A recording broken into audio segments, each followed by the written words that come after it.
सुख करे, संकट कटे मिटे सब पीरा, जो सुन गए हनुमत बलबीरा। जय जय जय हनुमान गोसाई, कृपा करो गुरुदेव की नाई। जो सतबार पाठ कर कोई, छूटहि बंदी महासुख होय।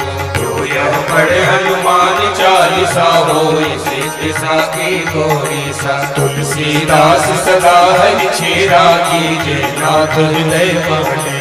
पवन तनय संकट हरना, मंगल मूरति रूप। राम लखन सीता सहित, हृदय बसौ सुरभूप। सियावर रामचंद्र जी की जय, पवन सुत हनुमान जी की जय। बोलो भाई सब संतन की जय, जय जय सीताराम।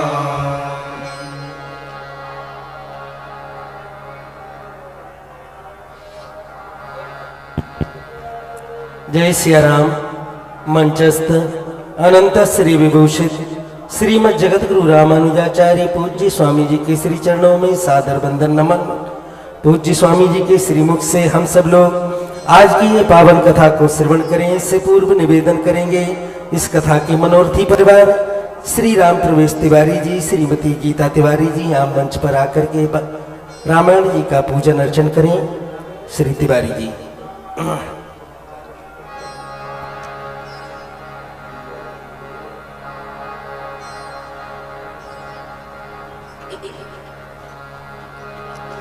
हरि ओम। इदं विष्णुर्विचक्रमे त्रिगालिगदे पदं, समूढमस्य पागुं सुरे स्वाहा। लोकाभिरामं रणरङ्गधीरं, राजीवनेत्रं रघुवंशनाथं, शरणं प्रपद्ये। ध्यानार्थे अक्षत पुष्पाणि समर्पयामि। श्री सीतारामचन्द्राभ्यां नमः। हरि ओम। गन्धद्वारां दुरादर्शां नित्यपुष्टां करीषणीं, ईश्वरीं सर्वभूतानां तामियोपहवै श्रियं। गन्धं समर्पयामि पुष्पं पुष्पमालाम्। ओम कदेः प्रतिमोदध्वं पुष्पवती, प्रशोभरी अश्वानिव सजिद्वरेभिरुदा पारयिष्टमः। पुष्पं पुष्पमालां समर्पयामि। श्री पुराण पुरुषोत्तमाय नमः। हरि ओम। श्रीशैलेशदयापात्रं दीपत्यादिगुणार्णवं, यतीन्द्रं प्रवणं वन्दे जन्मजामातरं मुनिं। लक्ष्मीनाथसमारम्भां नाथयामुनमध्यमाम्, अस्मदाचार्यपर्यन्तां वन्दे गुरुपरम्पराम्। यो नित्यमच्युतपदां भुजयुग्मरुग्मभ्यामोहतः सदितराणि तृणाय मेने। अस्मद्गुरोर्भगवतो सदयैकसिन्धो, रामानुजस्य चरणौ शरणं प्रपद्ये। माता पिता युवतयस्तनया विभूते, सर्वं यदेव नियमेन मदन्वयानाम्। आर्धस्य नः कुलपतिर्वकुलाभिरामम्, श्रीमत्तदङ्घ्रियुगलं प्रणमामि मूर्ध्ना। भूतं सरस्य महदाभयभट्टनाथ, श्रीभक्तिसारकुलशेखर योगिवाहन्। भक्ताङ्गिरेणुपरकालयतीन्द्रमिश्रान्, श्रीमत्पराङ्कुशमुनिं प्रणतोऽस्मि नित्यम्। गुरुमुखमनधीत्या प्राह वेदानशेषान्, नरपति परिक्लिप्तं शुल्कमादातु कामः। सुरमरवन्द्यं रङ्गनाथस्य साक्षात्, द्विजकुलतिलकं तं विष्णुचित्तं नमामि। अस्मद्देशिकमस्मदीयपरमाचार्यानशेषान् गुरुं, श्रीमल्लक्ष्मणयोगिपुङ्गवमः पूर्णौ मुनिं यामुनं। रामं पद्मविलोचनं मुनिवरं, नाथं सटदेशिणं, श्रीलेशं श्रियमिन्द्र निरासचरं नारायणं संश्रये वेदान्तदेशाक्षविवेकबोधं कान्तोपयन्तयमिनः करुणैकपात्रम् वत्सान्नवायमनवद्यगुणैरुपेतम् भक्त्या भजामि परवादिभयङ्करायम् साण्डिल्यवंशवारितविदुं श्रीकोशदेशाचकम् विश्वक्सेन यतीन्द्रदेशिकपदद्वन्द्वारविन्दाश्रितम् स्वाचार्येषु यतौ जगद्गुरुवरे श्रीरामनारायणे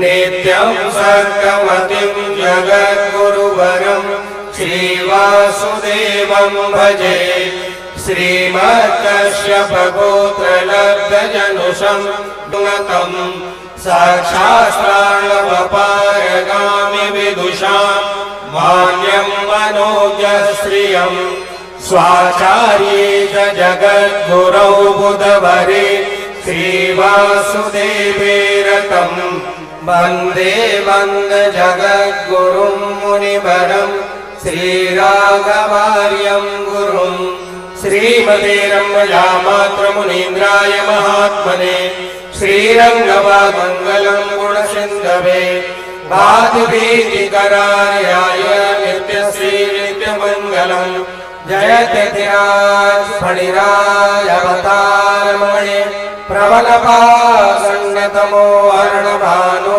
विजयी भव विजयी भव विजयी भव।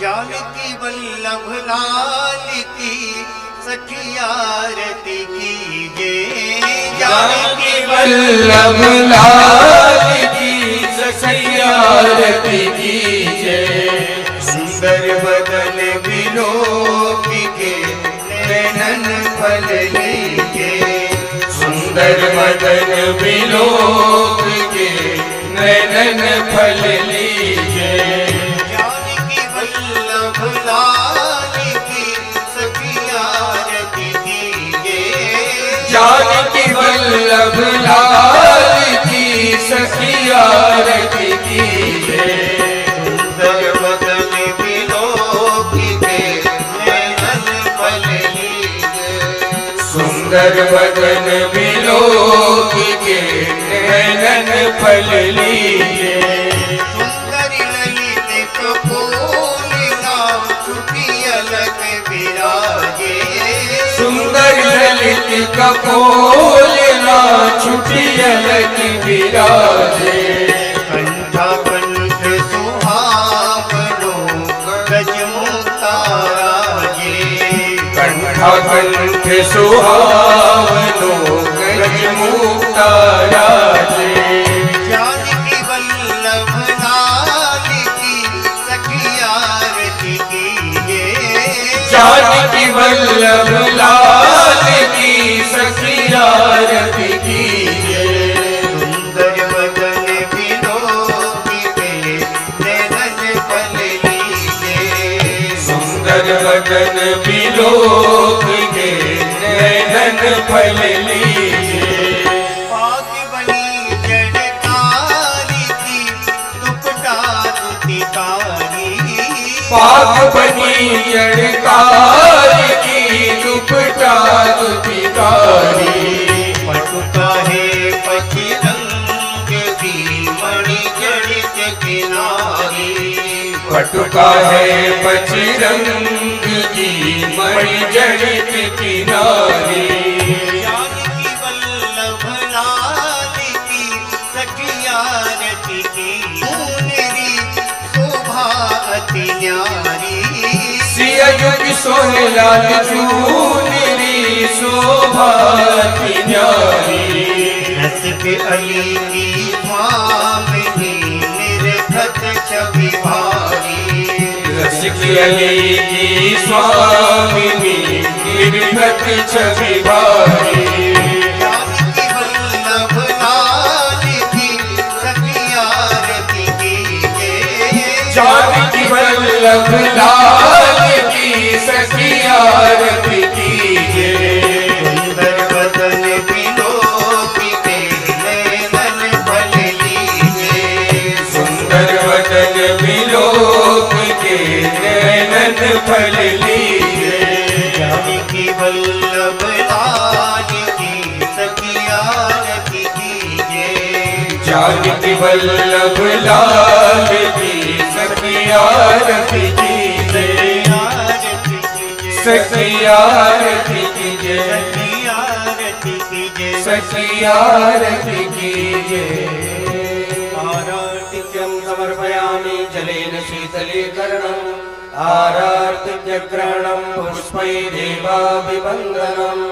हरिः ओम्। यज्ञेन यज्ञमयजन्त देवास्तानि धर्माणि प्रथमान्यासन्ना तेह नाकं महिमानः सजन्त यत्र पूर्वे साध्याः सन्ति देवाः। ॐ रामाय रामभद्राय रामचन्द्राय वेदसे रघुनाथाय नाथाय सीतायापतये नमः।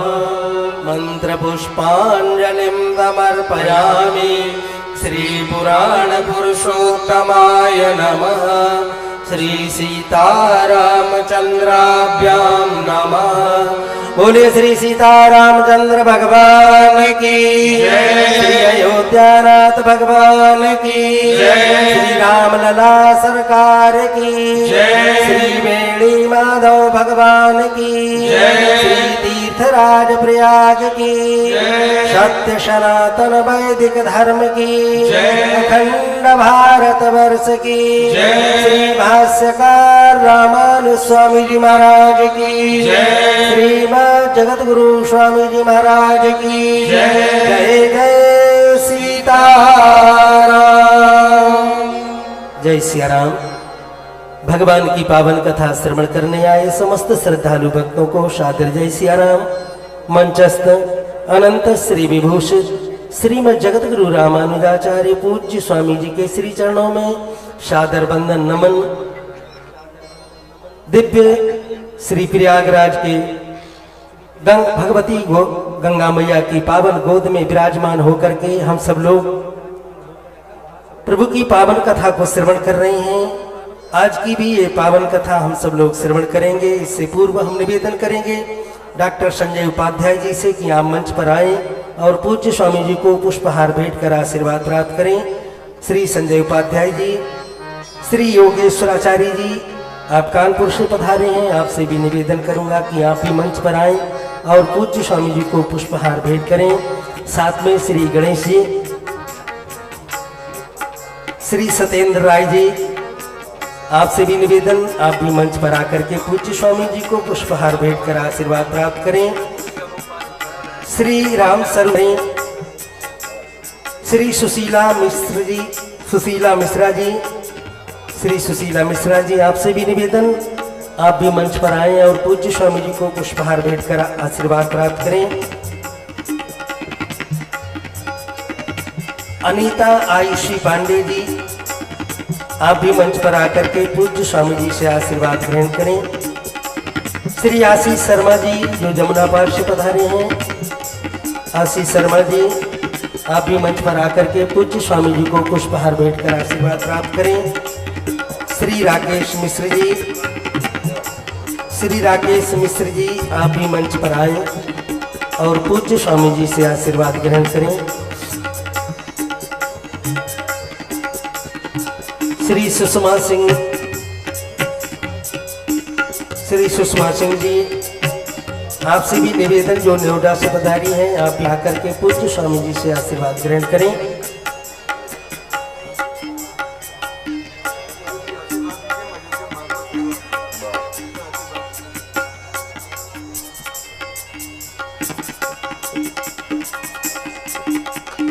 श्री धर्म प्रकाश शर्मा जी, आप भी मंच पर आकर के पूज्य स्वामी जी से आशीर्वाद ग्रहण करें। धर्म प्रकाश जी,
और इसके साथ में इस माल्यार्पण क्रम को यहीं पर विश्राम देंगे और अधिक विलंब न करते हुए हम पूज्य स्वामी जी के श्री चरणों में आप सब लोगों की तरफ से निवेदन करेंगे कि हम सबको आज की पावन कथा श्रवण कराने की कृपा करें। पूज्य श्री स्वामी जी।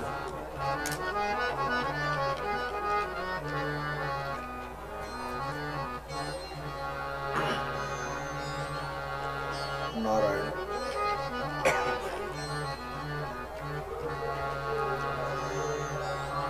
श्री सीतारामचंद्र भगवान की जय। श्री राधा कृष्ण भगवान की जय। श्री यज्ञ नारायण भगवान की जय।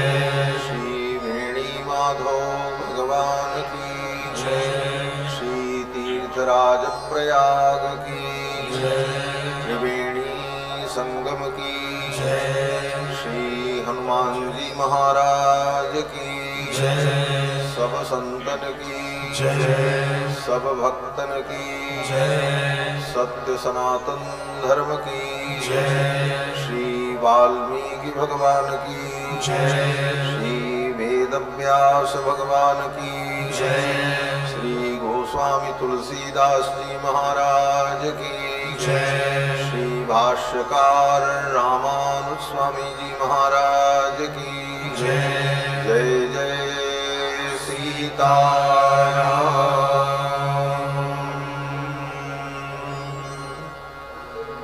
हरि ओम। तच्छंजोराव वृणीमहे गातुं यज्ञाय गातुं यज्ञपतये दैवी स्वस्तिरस्तु नः स्वस्तिर्मानुषेभ्यः ऊर्ध्वं जिगातु भेषजं शन्नो अस्तु द्विपदे सं चतुष्पदे विश्वानि देव सवितर्दुरितानि पराशुव यद्भद्रं तन्न आशुव रामाय रामभद्राय रामचन्द्राय वेधसे रघुनाथाय नाथाय सीतायापतये नमः। रामं रामानुजं सीतां भरतं भरतानुजं सुग्रीवं वायुसूनं च प्रणमामि पुनः पुनः। नमोऽस्तु रामाय सलक्ष्मणाय देव्यै च तस्यै जनकात्मजायै। नमोऽस्तु रुद्रेन्द्रयमानिलेभ्यो नमोऽस्तु चन्द्रार्कमरुद्गणेभ्यः। चरितं रघुनाथस्य शतकोटिप्रविस्तरम् एकैकमक्षरं प्रोक्तं महापातकनाशनम् पूजन्तं राम रामेति मधुरं मधुराक्षरम् आरुह्य कविता शाखां वन्दे वाल्मीकिकोकिलं। यः पिबन् सततं रामचरितामृतसागरम् अतृप्तस्तं मुनिं वन्दे प्राचेतसमकल्मषम्। गोष्पदीकृतवारीशं मसकीकृतराक्षसं रामायण महामालारत्नं वन्दे नीलात्मजम्। अञ्जनानन्दनं वीरं जानकी शोकनाशनं कपीशमक्षहन्तारं वन्दे लङ्काभयङ्करम्। वैदेही सहितं सुरद्रुमतले हैमे महामण्डपे मध्ये पुष्पकमासने मणिमये वीरासने सुस्थितम्। अग्रे वाचयति प्रभञ्जनसुते तत्त्वं मुनिभ्यः परम्। व्याख्यान्तं भरतादिभिः परिवृतं रामं भजे श्यामलम्। आपदामपहर्तारं दातारं सर्वसम्पदां लोकाभिरामं श्रीरामं भूयो भूयो नमाम्यहम् ऋग्यजुस्सामरूपाय वेदाहरणकर्मणे प्रणवोद्गीतवपुषे महास्वशिरसे नमः श्रीशैलेशदयापात्रं धीभक्त्यादिगुणार्णवं यतीन्द्रप्रवणं वन्दे रम्यजामातरं मुनिं लक्ष्मीनाथसमारम्भां नाथयामुनमध्यमाम् अस्मदाचार्यपर्यन्तां वन्दे गुरुपरम्पराम् यो नित्यमच्युतपदां भुजयुग्मरुक्मव्यामोहतस्तदितराणि तृणाय मेने अस्मद्गुरोर्भगवतोऽस्य दयैकसिन्धो रामानुजस्य चरणौ शरणं प्रपद्ये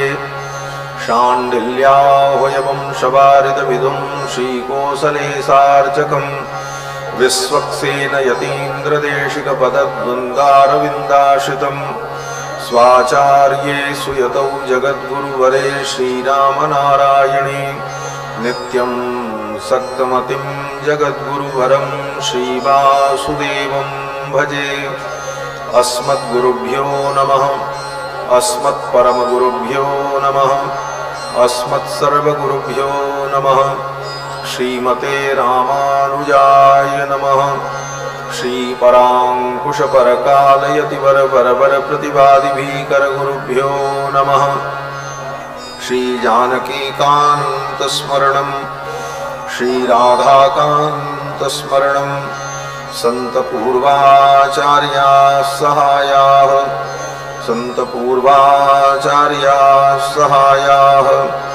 बोलिए श्री सीतारामचंद्र भगवान की जय श्री राधा कृष्ण भगवान की जय श्री वेणी माधव भगवान की जय श्री हनुमान जी महाराज की जय सब संतन की जय सब भक्तन की जय श्री राम कथा महोत्सव की जय जय जय सीताराम।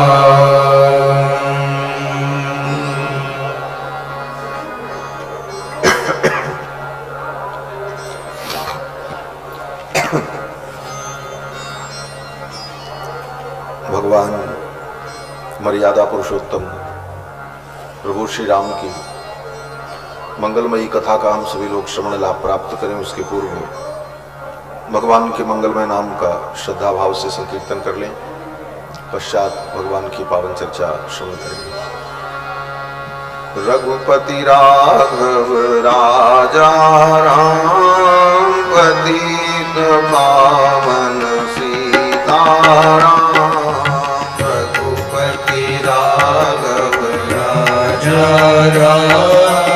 पतित पावन सीताराम रघुपति राघव राजा राम पतित पावन सीताराम रघुपति राघव राजा राम पतित पावन सीताराम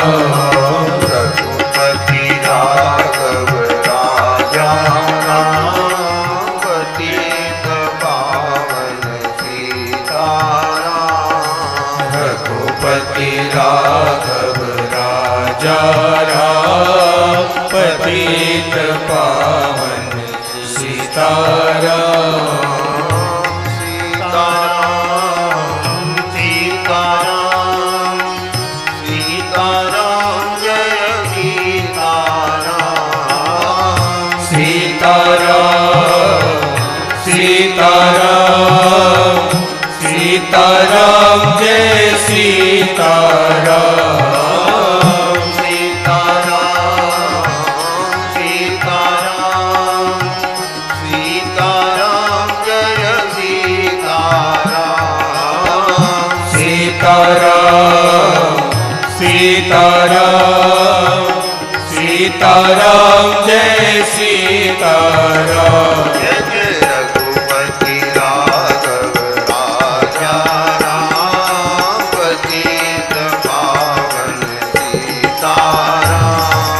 रघुपति राघव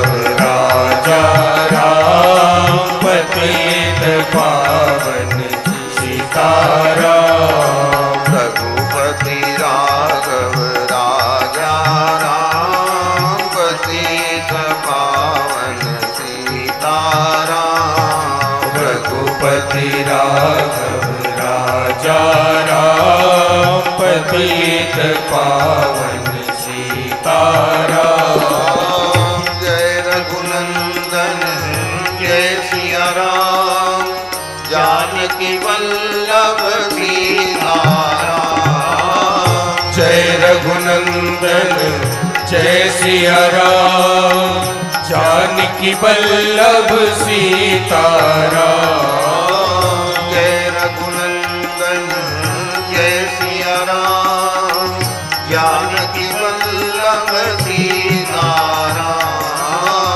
जय रघुनंदन जय सिया राम जानकी वल्लभ सीताराम। जय जय रघुपति राघव राजा राम पतित पावन सीताराम। रघुपति राघव राजा राम पतित पावन सीताराम। रघुपति राघव राजा राम पतित पावन सीताराम। रघुपति राघव राजा राम पतित पावन सीताराम। कौशल्या के प्यारे राम दशरथ राज दुलारे राम। कौशल्या के प्यारे राम दशरथ राज दुलारे राम। कौशल्या के प्यारे राम दशरथ राज दुलारे राम। कौशल्या के प्यारे राम दशरथ राज दुलारे राम। जय जय रघुपति राघव राजा राम पतित पावन सीताराम। रघुपति राघव राजा राम पतित पावन सीताराम। रघुपति राघव राजा राम पतित पावन सीताराम। रघुपति राघव राजा राम पतित पावन सीताराम। कमला विमला मिथिला धाम अवध चरयू सीताराम। कमला विमला मिथिला धाम अवध सरयू सीताराम। कमला विमला मिथिला धाम अवध चरयू सीताराम। कमला विमला मिथिला धाम अवध सरयू सीताराम। जय जय रघुपति राघव राजा राम पतित पावन सीताराम। रघुपति राघव राजा राम पतित पावन सीताराम। रघुपति राघव राजा राम पतित पावन सीताराम। रघुपति राघव राजा राम पतित पावन सीताराम। सीताराम सीताराम भज करे मन सीताराम। सीताराम सीताराम भज प्यारे मन सीताराम। सीताराम सीताराम भज प्यारे मन सीताराम। सीताराम सीताराम भज प्यारे मन सीताराम। जय जय रघुपति राघव राजा राम पतित पावन सीताराम। रघुपति राघव राजा राम पतित पावन सीताराम। रघुपति राघव राजा राम पतित पावन सीताराम। रघुपति राघव राजा राम पतित पावन सीताराम।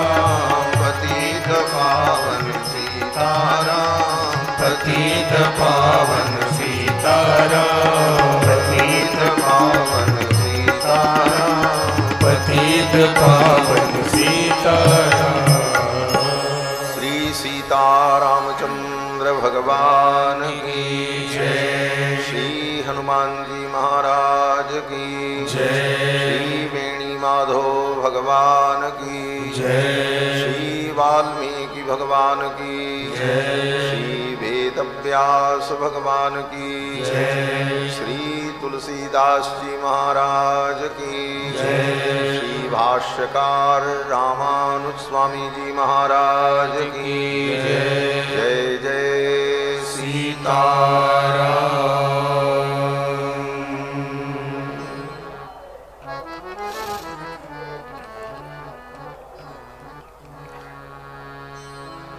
अनंत करुणा वरुणालय सौशील्य वात्सल्य आदि अनंत गुण गंभीर जानकी जान धनुष पाणी कौशल्यानंद वर्धन भगवान श्री रघुनंदन की मंगलमयी करुणा के फलस्वरूप हम सभी लोग भगवान श्री राम की पावन चर्चा श्रवण कर रहे हैं। भगवान की कथा के सुरसिक श्रोता आंजनेय श्री हनुमंत लाल जी महाराज, जिनकी भावमयी उपस्थिति भगवान की कथा में सर्वदा सर्वत्र विद्यमान रहती है। इस कथा के मुख्य यजमान जो कि प्रतिवर्ष माघ मेले में भगवान श्री राम की मंगलमयी कथा का अनुष्ठान करते हैं, श्री राम प्रवेश तिवारी जी। अब इनका नाम बदल गया है, प्रवेश कुमार तिवारी से राम कुमार, राम प्रवेश तिवारी। श्री सीतारामचंद्र भगवान की। ठाकुर जी की सन्निधि में आने पर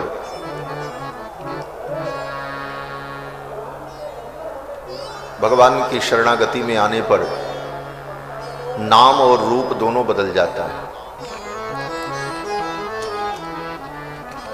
नाम भगवत संबंधी हो जाए, इसीलिए जब शरणागति होती है तो आचार्य के द्वारा उस जीव का नामकरण होता है। जैसे जन्म लेने के बाद नामकरण होता है, लेकिन दीक्षा लेने पर एक नया जन्म होता है।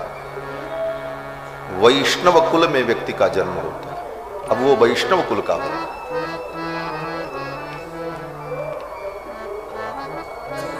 और वैष्णव कुल में जन्म लेने पर मंत्र ही माता होती है और गुरु पिता बनते हैं। माता मंत्रो गुरु पिता। और यह जीव का उत्कृष्ट जन्म होता है। वैष्णव दीक्षा ग्रहण करके उसका नवीन जन्म होता है। तो जब नया जन्म हुआ तो फिर नाम रखना पड़ेगा, क्योंकि जन्म लेने के बाद ही नाम होता। इसीलिए पुनः नामकरण संस्कार किया जाता है। और दीक्षा के समय में अंकयेत शंख चक्राभ्याम नाम कुर्याच्च वैष्णवम। वैष्णव संबंधी भगवत संबंधी नाम, जिस नाम में भगवान का संबंध प्रकट हो। नाम तो कोई भी हो सकता है, कुछ भी नाम रख दो, उसी नाम से लोग बुलाने लगते। अब किसी का नाम नक्षेद, किसी का नाम घुरहू, किसी का नाम कतवारू, ऐसे भी नाम होते। घुरहू, कतवारू, नक्षेदू। और ये कोई नई बात नहीं है। वेदों में ऐसे 3 ऋषियों का नाम आता है जिनका नाम सुन करके आपको थोड़ा अजीब सा लगेगा। आजीगर्त नाम के एक महर्षि, उनके 3 पुत्र। एक पुत्र का नाम सुनह लांगूल, दूसरे पुत्र का नाम सुनह सेब और तीसरे पुत्र का नाम सुनह पुच्छ। इसका अर्थ क्या हुआ? बोले सुनह लांगूल। सुनह माने कुत्ता और लांगूल माने पूंछ, तो क्या अर्थ निकलेगा? अर्थ तो यही निकलेगा कुत्ते की पूंछ। और ऐसे ही सुनह सेप, सुनह माने स्वान और सेप माने पूंछ, उसका भी वही अर्थ। और सुनह पुच्छ, सुनह माने स्वान और पुच्छ माने पूंछ। तो नाम कुछ भी कोई रख दे जगत में, उसी नाम से व्यवहार होता है। लेकिन वैष्णव कुल में जब जन्म हो, हम वैष्णव दीक्षा ग्रहण करके वैष्णव कुल के हो जाएं, तब भगवत संबंधी नाम हो जाता है।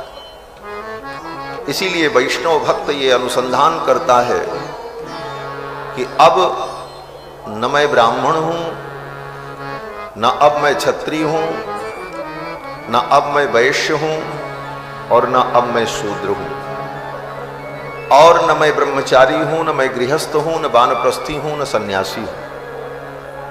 तब अब मैं एकमात्र भगवान का दास हूं। नाहम विप्रो न च नरपति नैव वैश्यो न शूद्रो नो वा वर्णी न च गृहपति नो वनस्थो यतिर्वा किंतु प्रोद्यन निखिल परमानंद पूर्णामृताब्धे लक्ष्मी भरतु पदकमलयो दास दासानु दास। भगवान लक्ष्मीपति के पद कमल का मैं दासानुदास हूं, यह अनुसंधान वैष्णव करता है। इसका मतलब ये नहीं समझना चाहिए कि इस अनुसंधान में वर्ण और आश्रम धर्म के त्याग की बात है। जो जिसका वर्ण है शरीर का, उस शरीर वर्ण के धर्म का वो पालन करते हुए, अपने आश्रम धर्म का पालन करते हुए, वह उसके अभिमान से रहित होकर वर्णाभिमान आश्रमाभिमान से ऊपर उठकर हम भगवान के दास हैं, इस बात का अभिमान उसके जीवन में होना चाहिए। अस अभिमान जाई जन भोरे मैं सेवक रघुपति पति। भगवान मेरे स्वामी हैं, मैं उनका दास हूं, यह जीवन में अभिमान हो।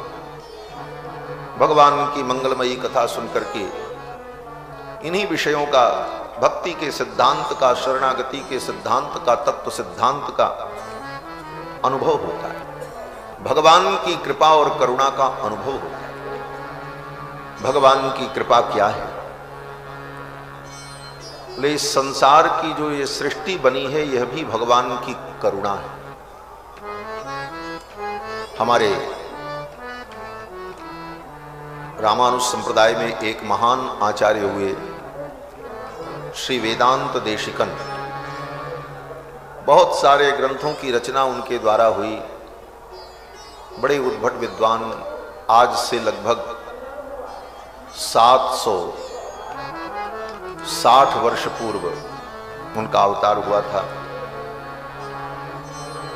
उनके वैदुष्य को देखकर भगवान रंगनाथ ने उनको कवितार्किक सिंह की उपाधि दी। स्वयं भगवान ने कहा तुम कवितार्किक सिंह हो, अर्थात विद्वानों में और शास्त्रार्थ करने वाले पंडितों में सिंह के समान हो। बड़े प्रसन्न हुए वेदांत देशिक स्वामी जी महाराज। भगवान श्री रंगनाथ को प्रणाम करके अम्मा जी की सन्निधि में गए, लक्ष्मी जी की सन्निधि में गए और लक्ष्मी जी को प्रणाम किया। तो भगवती पराम्बा जगत जननी लक्ष्मी ने पूछा, प्रभु ने तुमको क्या सम्मान में दिया? तो वेदांत देशिक स्वामी जी ने कहा कि प्रभु ने मुझे कवितार्किक सिंह की उपाधि से अलंकृत किया। तो लक्ष्मी जी ने कहा तब क्या दिया? कुछ नहीं दिया, हम देती। तो लक्ष्मी जी ने श्री वेदांत देशिक स्वामी जी महाराज को सर्वतंत्र स्वतंत्र की उपाधि दी। सर्वतंत्र स्वतंत्र का मतलब होता है कि जितने तंत्र हैं, तंत्र माने वेद शास्त्र पुराण ये जितने ग्रंथ हैं इनको तंत्र भी कहा जाता है।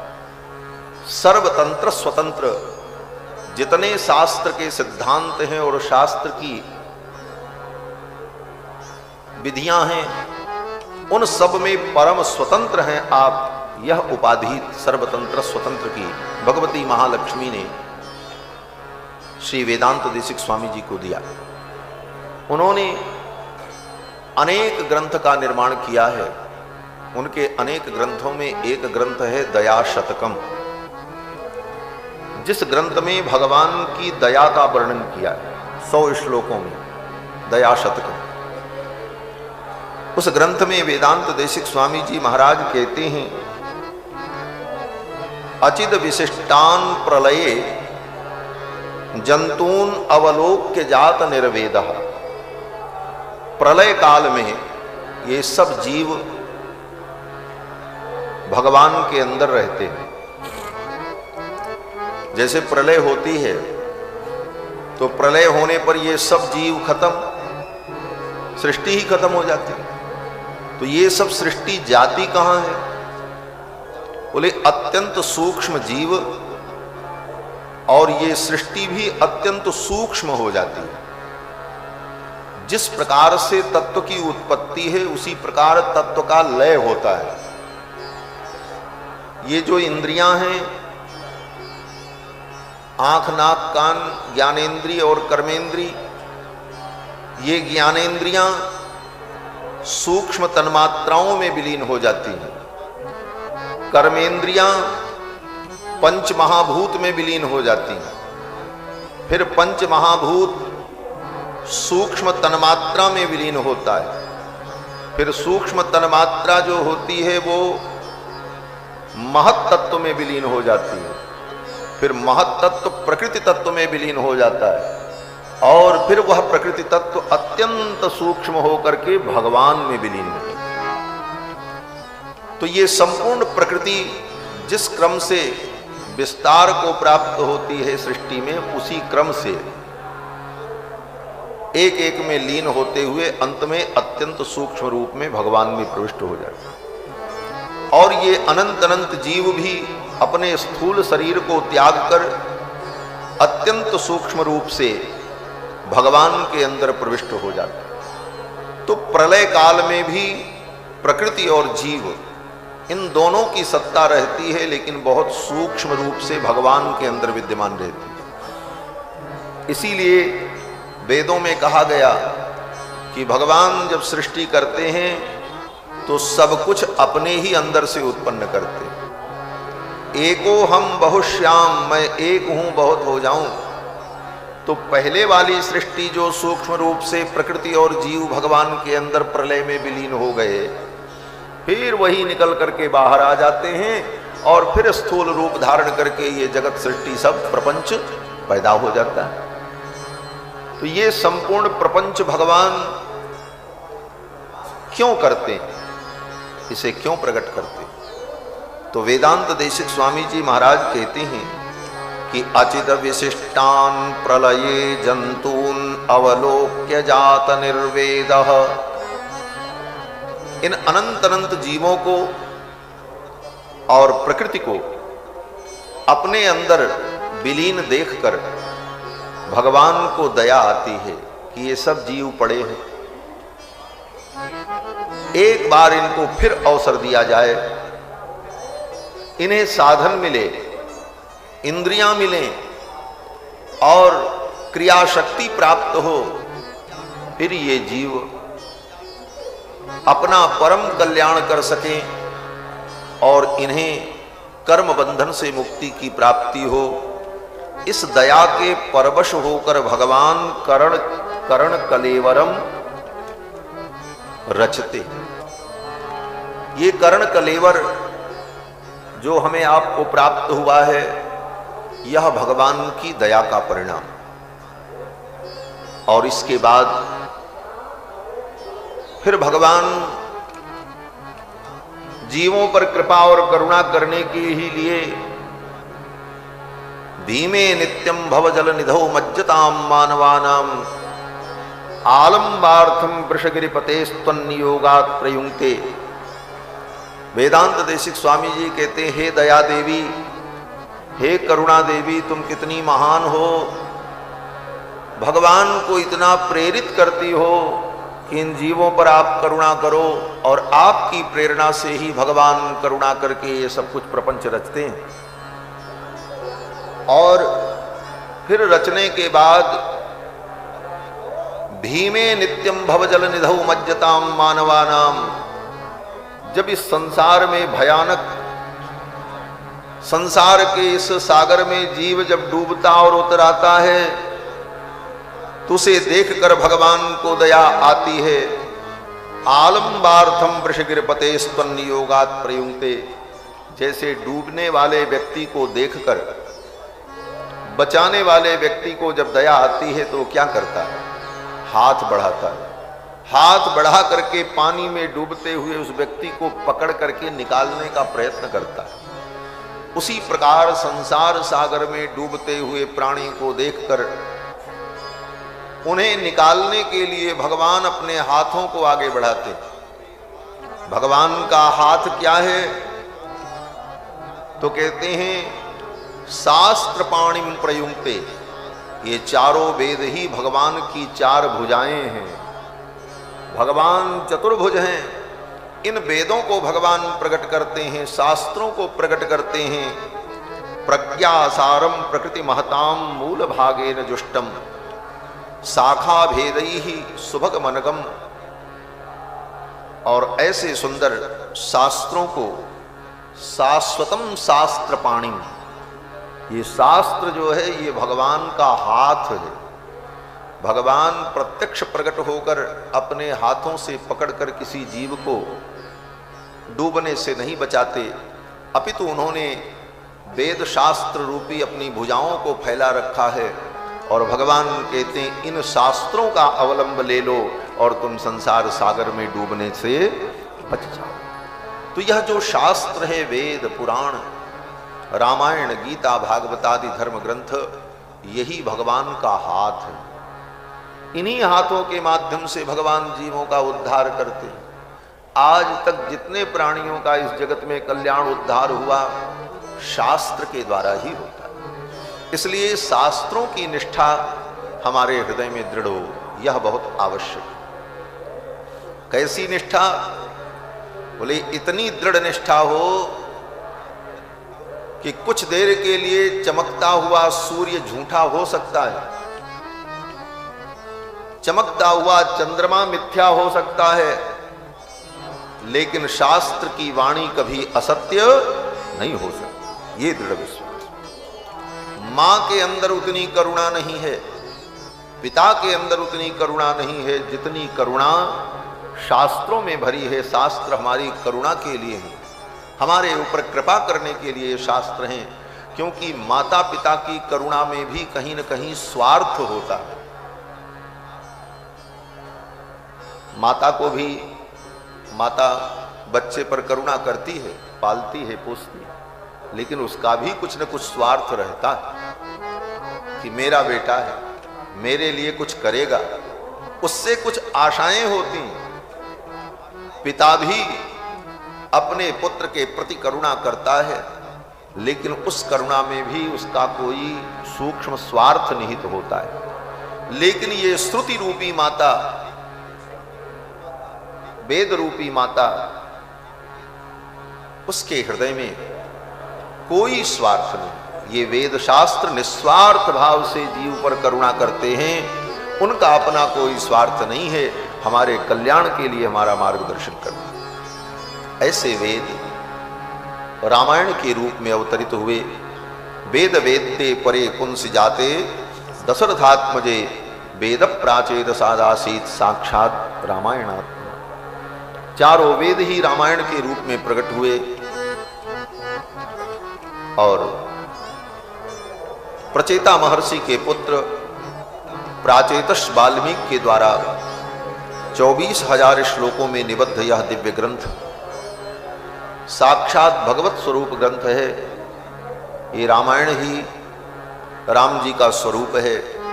बाल कांड प्रभु पाए अयोध्या कटि मन मोहे, उदर बन्यो आरण्य हृदय कृष्किंधा सोहे।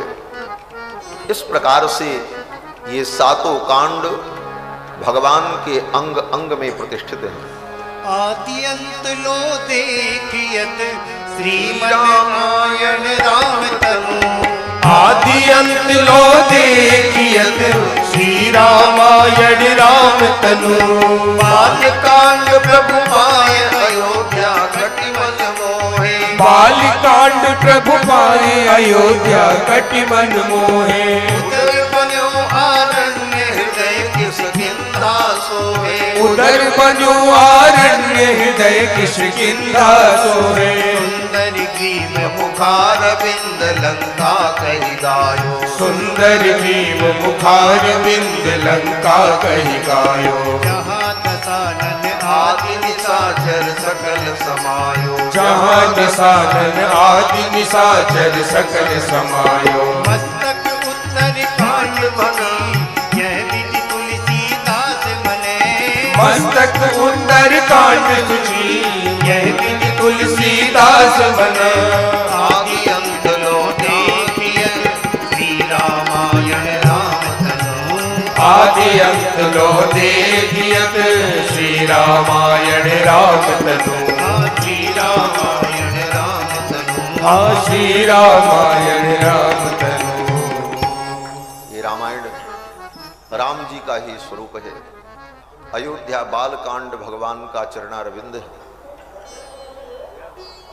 अयोध्या कांड भगवान का उदर है। किष्किंधा कांड भगवान का हृदय है।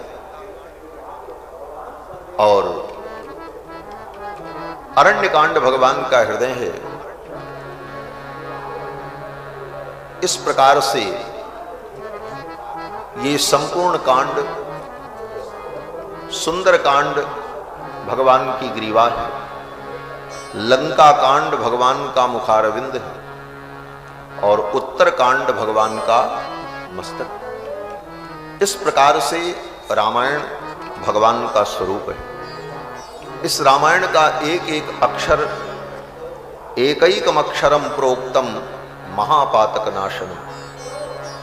भगवान श्री रघुनंदन की इस कथा का एक एक पद, एक एक अक्षर हमारे महान से महान पाप को नष्ट करने वाला है।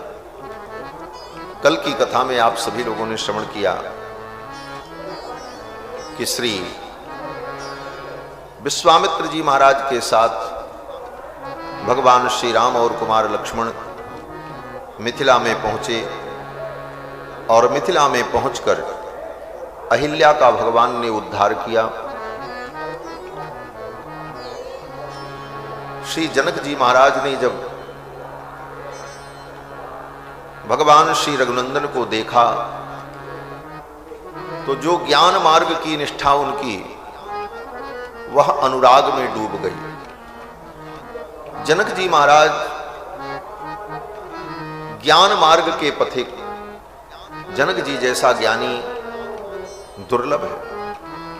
उपनिषदों में जहां पर ब्रह्म विद्या का वर्णन है वहां पर कई ऐसी ब्रह्म विद्या हैं जिन ब्रह्म विद्याओं को सीखने के लिए, जानने के लिए याज्ञवल्क्य के इत्यादि महर्षियों ने जनक जी के चरणों में जाकर जनक जी की सन्निधि में बैठकर उनसे उपदेश प्राप्त किया। जनक जी ब्रह्म विद्या के उपदेश देने वाले महापुरुष। ऐसी ज्ञान निष्ठा जिन जनक जी की है, लोग कहते हैं जनक जी तो कोरे ज्ञानी थे। बोले ज्ञानी ही नहीं थे, प्रेमी भी थे। बोले उनका प्रेम कभी दिखाई नहीं पड़ा। बोले प्रेम को उन्होंने छिपा करके रखा। क्यों? बोले जैसे कीमती चीज को छिपा करके रखा जाता है। कोई साधारण चीज हो तो आप कहीं भी फेंक दोगे, लेकिन कोई रत्न हो, हीरा हो, तो हीरा को बढ़िया सुंदर मखमल की डिब्बी में बंद करके और फिर उसे लाकर में रख करके लाख, फिर बाद में दूसरा लाख, इस तरह से उसे हम सुरक्षित रखते हैं।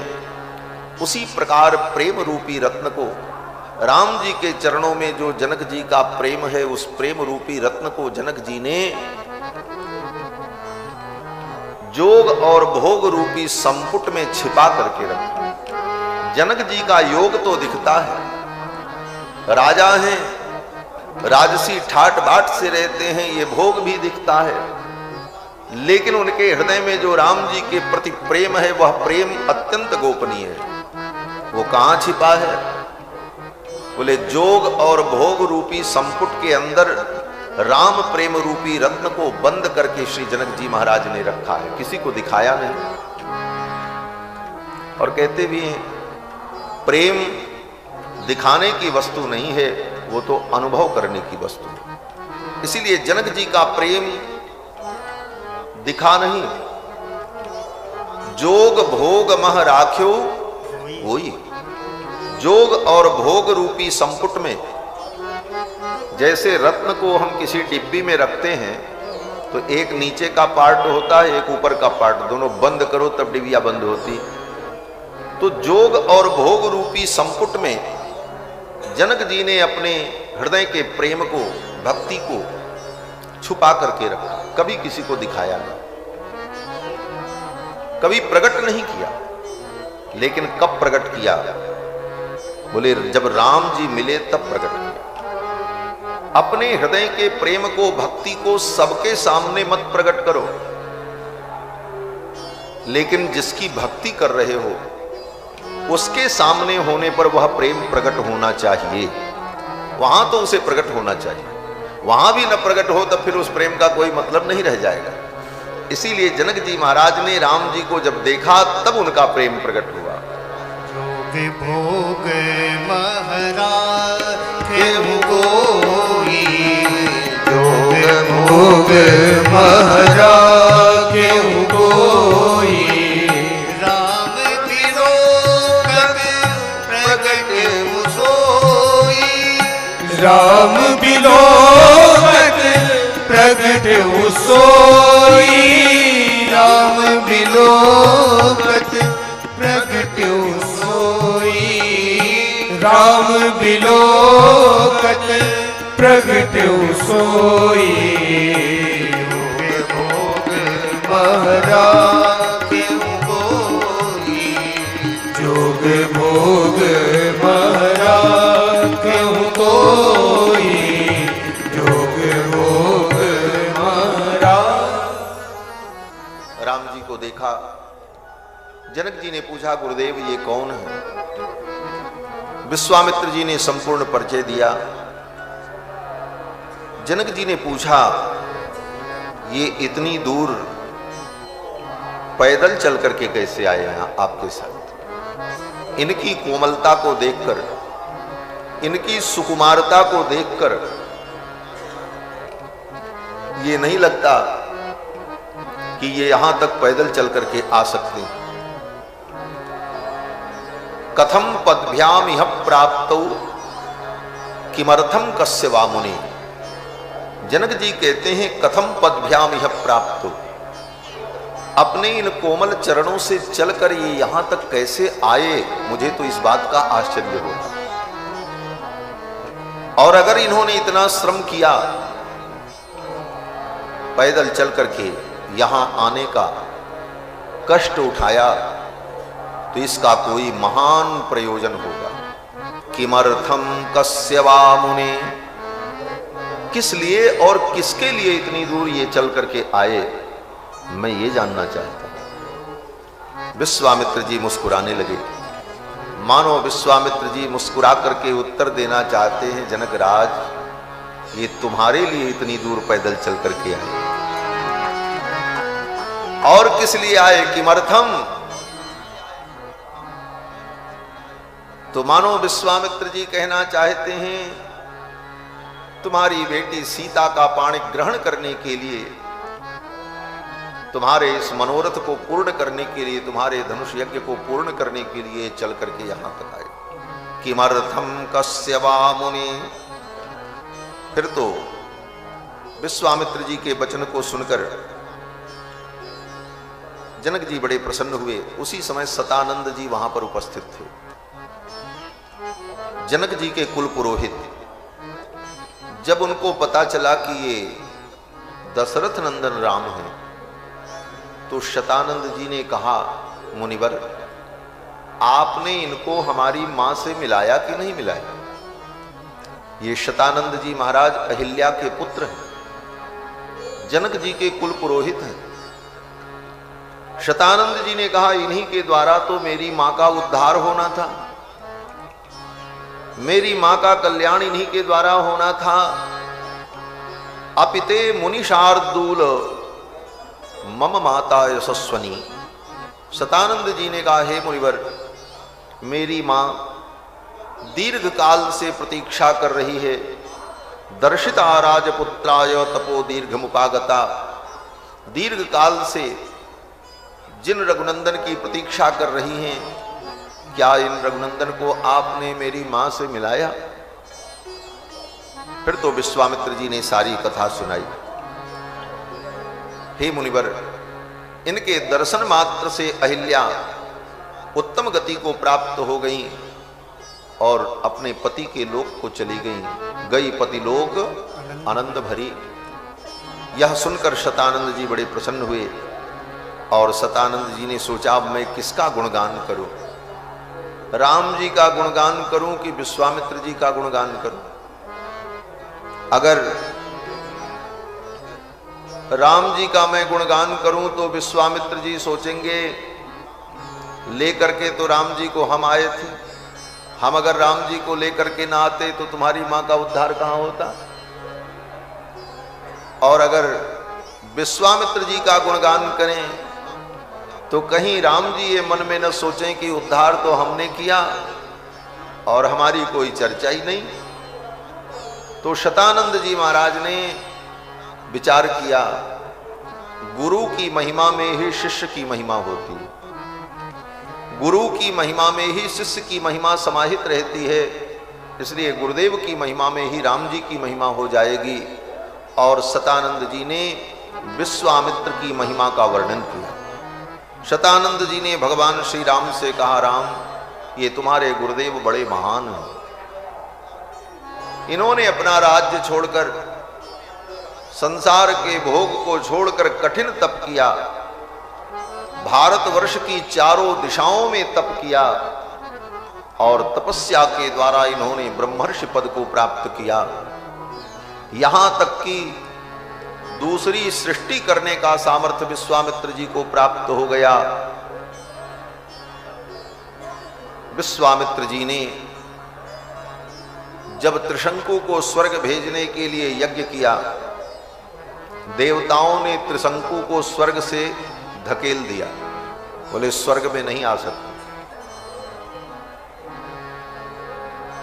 विश्वामित्र जी ने कहा, त्रिशंकु अगर स्वर्ग में नहीं जा सकता मेरा जजमान, तो मैं दूसरा स्वर्ग बना दूं।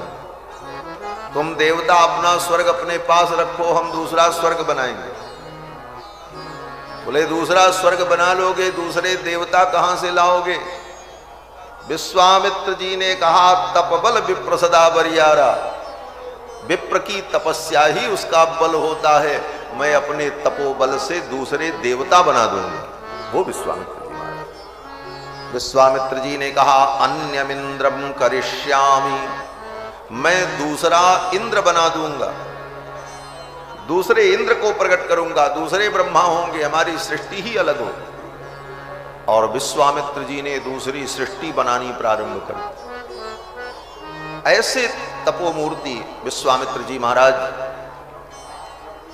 और ये सब शक्ति विश्वामित्र जी को कहां से प्राप्त हुई? बोले भगवती गायत्री की कृपा से प्राप्त हुई। गायत्री की उपासना से, सावित्री की उपासना से विश्वामित्र जी को यह दिव्य सामर्थ्य प्राप्त हुआ। प्रणव और गायत्री ने, बखटकार ने और वेद ने विश्वामित्र जी का वर्ण किया। जैसे यह सृष्टि सूक्ष्म से स्थूल की ओर बढ़ती है, उसी प्रकार जो वेद है ये वेद का जो स्वरूप वर्णन है शास्त्रों में, सबसे पहले ओंकार प्रणव, फिर ओंकार से बखटकार उत्पन्न होता है। बखटकार माने आप लोग मंत्र का जप करते हैं तो उसमें न्यास जब होता है तो न्यास में नेत्रत्रयाय बहुषट, यज्ञ में आहुति देते समय स्रौषट बहुषट इन शब्दों का प्रयोग होता है। इन शब्दों का प्रत्यक्ष कोई अर्थ नहीं निकलता है, लेकिन ये साक्षात वेद है। तो प्रणव से बखट की उत्पत्ति होती है, बशटकार की, उसको बशटकार कहते हैं।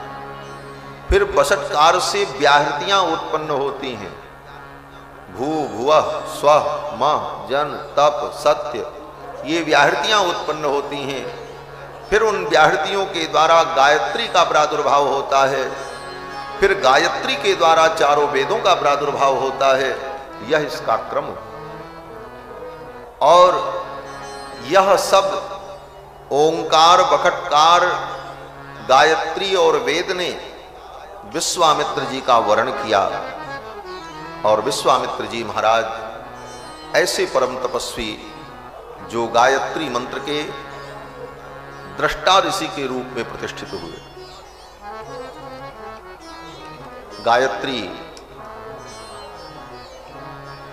मंत्र इतना महान मंत्र है कि मनु जी महाराज ने तो मनु स्मृति में कहा है कि अगर गायत्री की उपासना द्विज करता रहे तो उस गायत्री की उपासना से ही उसे सब कुछ प्राप्त हो जाता है, ज्ञान विज्ञान सब कुछ। और गायत्री वेद माता, और उसी गायत्री की व्याख्या ये रामायण ग्रंथ है। विश्वामित्र जी महाराज की ये सब महिमा शतानंद जी ने सुनाई। और फिर दूसरे दिन प्रातः काल विश्वामित्र जी महाराज राम लक्ष्मण को लेकर जनक जी के दरबार में उपस्थित हुए। ततः प्रभाते विमले कृतकर्मा नराधिपः विश्वामित्रम महात्मानम आजुहाव सराघव। जनक जी ने संदेश भेजा कि विश्वामित्र जी महाराज राम लक्ष्मण को लेकर दरबार में सभा में पधारे। विश्वामित्र जी राम लक्ष्मण को लेकर के सभा में आए। जनक जी ने स्वागत किया। भगवन् स्वागतम तेस्तु किम करोमि तवानघ। जनक जी ने कहा, हे मुनिवर, इस सभा में आपका स्वागत है, मैं आपकी क्या सेवा करूं, आप आज्ञा करो, मैं आपकी आज्ञा का पालन करूं। विश्वामित्र जी ने कोई भूमिका नहीं बनाई।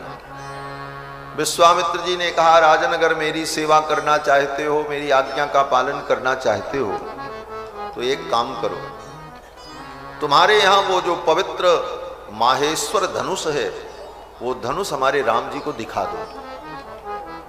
क्योंकि राम जी उस धनुष को देखने के लालच में ही विश्वामित्र जी के साथ जनकपुर तक गए थे। क्योंकि विश्वामित्र जी ने यही कहा था, अद्भुतम च धनुरत्नम तत्र त्वं द्रष्टुमर्हसि। हे राम, अगर जनकपुर मेरे साथ चलोगे तो वहां तुमको एक अद्भुत धनुष देखने को मिलेगा। राम जी ने कहा, तब तो चलेंगे। और पहुंचते ही विश्वामित्र जी ने जनक जी से कहा, राजन, वो धनुष मेरे राम को दिखा दो। एतद्दर्शय भद्रम ते कृतकामौ नृपात्मजौ।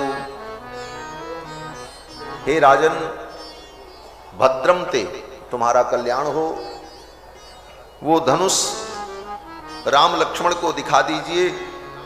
ये देख लेंगे तो इनको संतोष हो जाएगा। कृतकामौ नृपात्मजौ, कृतकाम हो जाएंगे। कृतकाम का मतलब इनका जो प्रयोजन है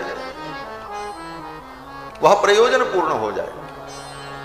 और मानो विश्वामित्र जी कहना चाहते हैं, राजन, तुमने जो प्रश्न किया था कि कथम पदभ्याम यह प्राप्तौ किमर्थम कस्य वा मुने, ये यहां तक चल करके क्यों आए, किसके लिए आए। तो राजन इसी के लिए आए हैं, इनको वो धनुष दिखा दो। कृतकामौ, ये कृतकाम हो जाएंगे, इनका मनोरथ पूर्ण हो जाएगा। दर्शनादस्य धनुषो यथेष्टम प्रतियास्यतः, और ये केवल धनुष देखेंगे बस। विश्वामित्र जी ने सोचा राम लक्ष्मण हैं, बालक हैं, कहीं कोई चंचलता की जाकर के धनुष को छूने उने लगे, कुछ करने लगे तो कहीं जनक जी को बुरा न लग जाए कि कहां से बच्चे पकड़ करके लेके चले आए, इतने चंचल। तो विश्वामित्र जी ने आश्वस्त किया जनक जी को कि दर्शनादस्य धनुषो, इस धनुष के दर्शन मात्र से ये कृतकाम हो जाएंगे। यथेष्टम प्रतियास्यतः, ये जैसे आए हैं उसी प्रकार चले जाएंगे। जनक जी ने कहा ठीक है, कोई बात नहीं। जनक जी ने कहा हे मुनिवर, उस धनुष को दिखाने के पहले उसके विषय में मैं कुछ बता दूं। कोई वस्तु बड़ी महत्वपूर्ण हो और उस वस्तु को देखने के पहले उसकी महिमा जानी जाए तो देखने का उत्साह और बढ़ जाता है। जनक जी महाराज ने कहा हे मुनिवर, यज्ञ करने के लिए मैं भूमि का शोधन कर रहा था, भूमि शोधन के लिए हल चला रहा था। उसी समय हल के अग्रभाग से एक कन्या का प्रादुर्भाव हुआ। मेरे कोई संतान नहीं थी। उस कन्या को बेटी के समान मैंने पाला और उसका नाम मैंने सीता रखा। हल के अग्रभाग से प्रकट होने के कारण उसका नाम मैंने सीता रखा और वो मेरी पुत्री है। उसकी अलौकिक उत्पत्ति देखकर मैंने विचार किया कि ये कोई दिव्यात्मा है, किसी माता पिता से तो जन्म हुआ नहीं, भूमि से प्रकट हुई भूमिजा है। तो ऐसी बेटी का विवाह किसी अलौकिक पुरुष से, तो अलौकिक पुरुष कौन होगा? जनक जी महाराज ने कहा कि मैंने प्रतिज्ञा की कि जो इस धनुष पर प्रत्यंचा चढ़ा देगा, इस धनुष का आरोपण करेगा, उसके साथ मैं अपनी बेटी का विवाह करूंगा, क्योंकि इस धनुष पर कोई मनुष्य प्रत्यंचा नहीं चढ़ा सकता। मनुष्य की कौन कहे कि नई तत्सुरगणा सर्वे, सारे देवता भी इस धनुष पर प्रत्यंचा नहीं चढ़ा सकते। और सासुरा न च राक्षसाः, असुर राक्षस भी इस धनुष पर प्रत्यंचा नहीं चढ़ा सकते। गंधर्व प्रवराः यक्षाः, गंधर्व, यक्ष, किन्नर, नाग, सर्प, ये जो देव प्रजातियां हैं, ये लोग भी इस धनुष पर प्रत्यंचा नहीं चढ़ा सकते। क्व गतिर्मानुषाणाम च, मनुष्य की क्या गति है कि कोई मनुष्य इस धनुष पर प्रत्यंचा चढ़ा दे।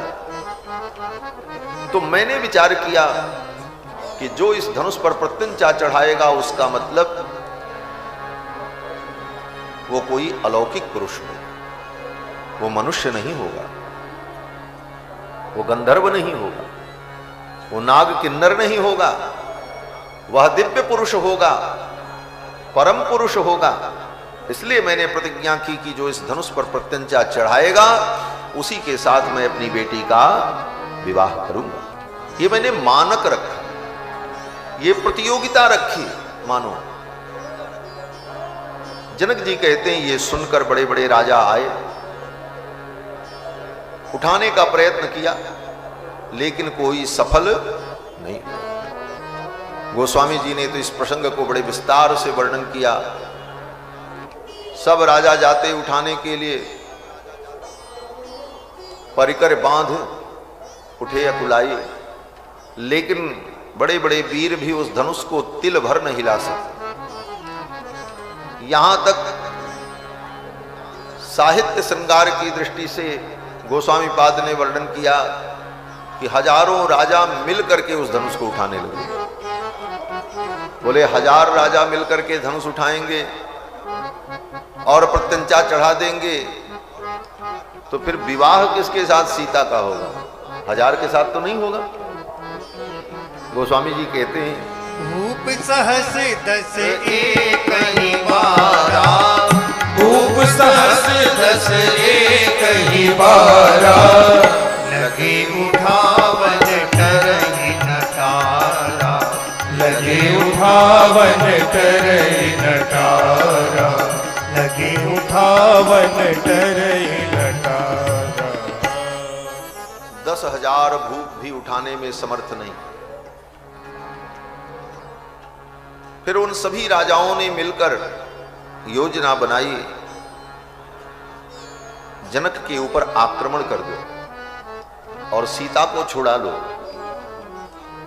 चारों तरफ से राजाओं ने मिथिला नगरी को घेर लिया। जनक जी कहते हैं कि साधनानि मुनिश्रेष्ठ ततोहम भृश दुखितः। मेरे जितने साधन थे, सेना थी, सब नष्ट हो गए। मैं बहुत दुखी हुआ। फिर मैंने देवताओं से प्रार्थना की। देवताओं ने प्रसन्न होकर मुझे देव सेना प्रदान की। फिर उस देव सेना ने उन राजाओं को पराजित कर दिया। वे राजा तो अपने अपने राज्य को लौट करके चले गए, लेकिन मेरी बेटी का अभी तक विवाह नहीं हुआ। कोई वीर ऐसा आया ही नहीं जो उस धनुष पर प्रत्यंचा चढ़ा सके। तो हे मुनिवर, अगर इस धनुष पर दशरथ नंदन राम प्रत्यंचा चढ़ा दें तो मैं अपनी बेटी सीता का विवाह इनके साथ कर दूं। जनक जी ने सभा में ही कह दिया, यद्यस्य धनुषो रामः कुर्यात् आरोपणं मुनेः, सुतामयो निजाम सीतां दद्यां दासरथेरहम्। सुताम अयो निजाम सीताम, जो मेरी सीता अयोनिजा है, ऐसी सीता को दद्याम दासरथेरहम्, दशरथ नंदन राम को मैं सीता का दान कर दूंगा। जनक जी के इस वचन को सुनकर के विश्वामित्र जी ने कहा, पहले वो धनुष आप दिखाओ तो हमारे राम को। जनक जी ने कहा ठीक। जनक जी ने दूतों को आदेश किया, दूत लोग गए और उस धनुष को लेकर के आए। कैसे लेकर के आए? बोले वो धनुष एक बहुत बड़ी पेटी में बंद था। उस पेटी में बड़े बड़े पहिए लगे हुए थे। नृणाम शतानि 50 व्यायतानाम महात्मनाम। बड़े बड़े वीर, 5000 वीर उस पेटी को खींच करके किसी प्रकार लेकर के आए, पहिए के सहारे। उसमें पहिया लगा था और किसी प्रकार उस पेटी को लेकर के जब सभा के मध्य में आए, मंजूसाम अष्टचक्राम ताम समूहुस्ते कथंचन। पेटी को लेकर के आए, सभा के मध्य में रखा। जनक जी ने कहा यही वो धनुष है। विश्वामित्र जी ने कहा राम, वत्सराम धनुः पश्य। हे राम, देखो यही वो धनुष है जिसे देखने के लिए तुम यहां तक आए। महर्षेर वचनाद् रामो यद् तिष्ठति तद्धनुः। विश्वामित्र जी के वचन को सुनकर राम जी उस धनुष के पास गए जहां वो धनुष रखा था। विश्वामित्र जी ने कहा राम, इस धनुष पर प्रत्यंचा चढ़ाओ। राम जी ने कहा गुरुदेव, आपकी अगर आज्ञा है तो मैं प्रयास करता हूं। पहले तो इस धनुष को मैं छूने का प्रयत्न करूंगा। छूने में अगर मैं समर्थ हो गया तो इसे उठाने का प्रयत्न करूंगा। उठाने में समर्थ हो गया तो इस पर डोरी चढ़ाने का प्रयत्न करूंगा, और डोरी चढ़ाने में भी मैं समर्थ हो गया तो इसका आरोपण करने में मैं प्रयास करूंगा। राम जी ने कहा, इदम धनुर्वरम दिव्यम संस्पृशामि ही पाणिना यत्नवांश्च भविष्यामि तोलने पूरणे पिवा। पहले मैं इसे छूऊंगा, फिर उठाने का प्रयत्न करूंगा, और उठाने में समर्थ हुआ तो प्रत्यंचा चढ़ाऊंगा, और फिर इसका मैं आरोपण करने का भी प्रयत्न करूंगा। ये कह करके राम जी बड़ी विनम्रता से धनुष की ओर चल पड़े। गुरु जी को प्रणाम किया और प्रणाम करके धनुष के सन्निकट पहुंचे, और जब धनुष के सन्निकट पहुंचे तो एक बार भगवान श्री राम ने विश्वामित्र जी को मन ही मन पुनः प्रणाम किया। अब धनुष उठाने जा रहे हैं, इसलिए राम जी ने मन ही मन विश्वामित्र जी को एक बार फिर गुरुदेव को प्रणाम किया। गुरु ही प्रणाम मन ही मन कीना, गुरु ही प्रणाम मन ही मन कीना। अति लाघव उठाई धनु लीना, अति लाघव उठाई धनु लीना। गुरु ही प्रणाम मन ही मन कीना, गुरु ही प्रणाम मन ही मन कीना। मन ही मन गुरु जी को प्रणाम किया और अति लाघव उठाए धनु लीना। लाघव, लाघव माने बड़ी ही सहजता से राम जी ने धनुष को उठा लिया, और इतने शीघ्रता में राम जी ने धनुष को उठाया, डोरी बांधी, और डोरी बांधने के बाद धनुष का आरोपण किया, उसकी डोरी को खींचा, और इतना खींच दिया राम जी ने कि धनुष बीच से टूट गया।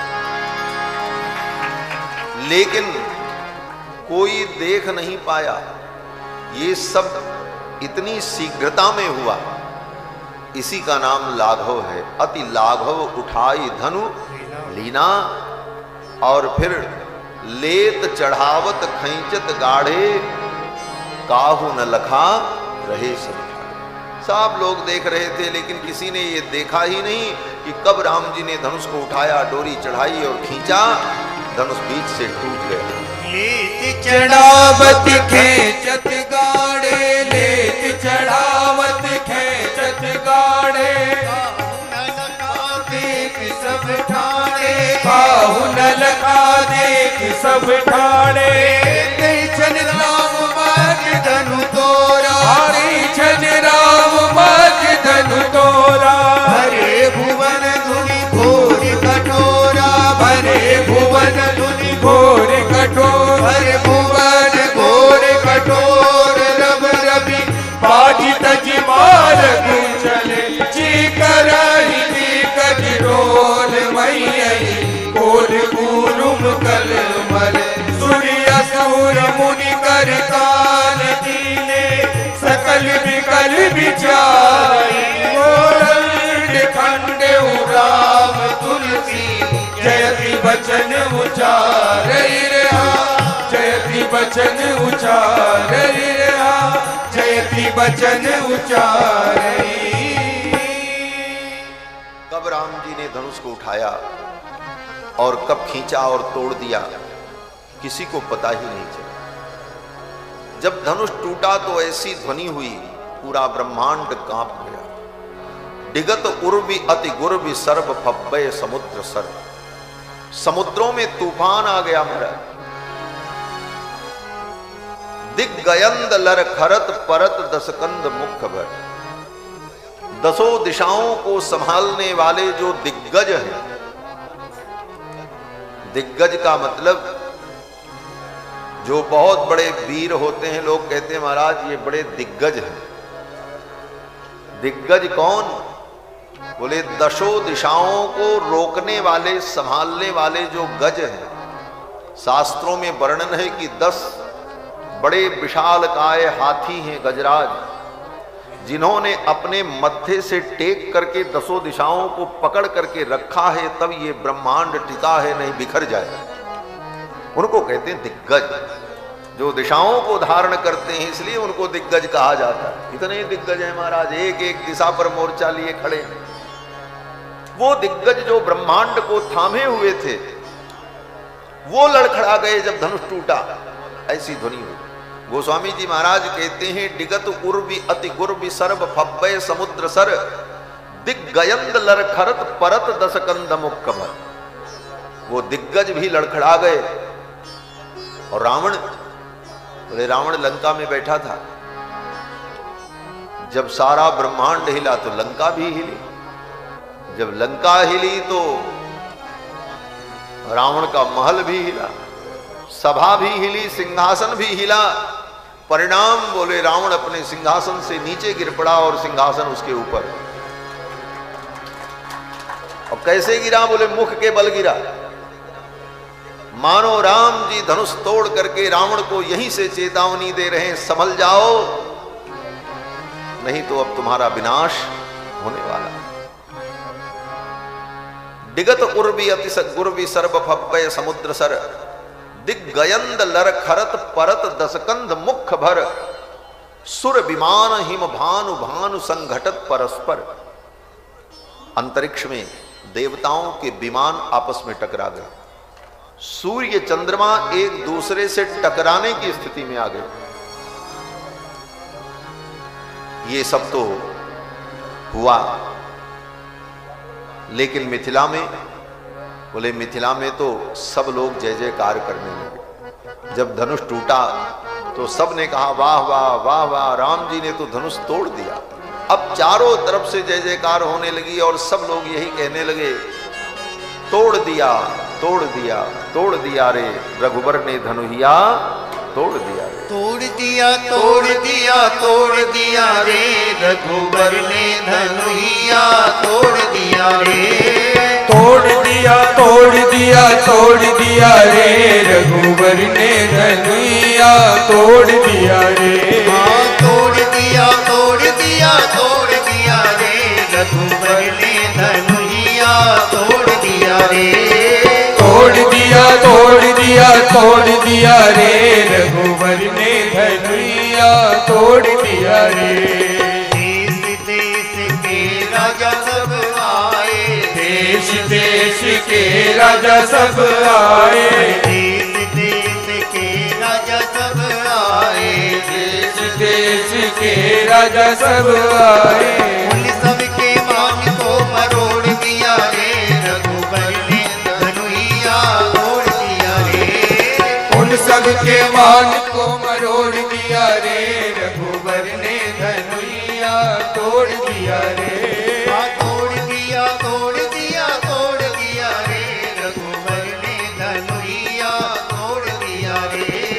तोड़ दिया तोड़ दिया तोड़ दिया रे रघुबर ने धनुहिया तोड़ दिया रे।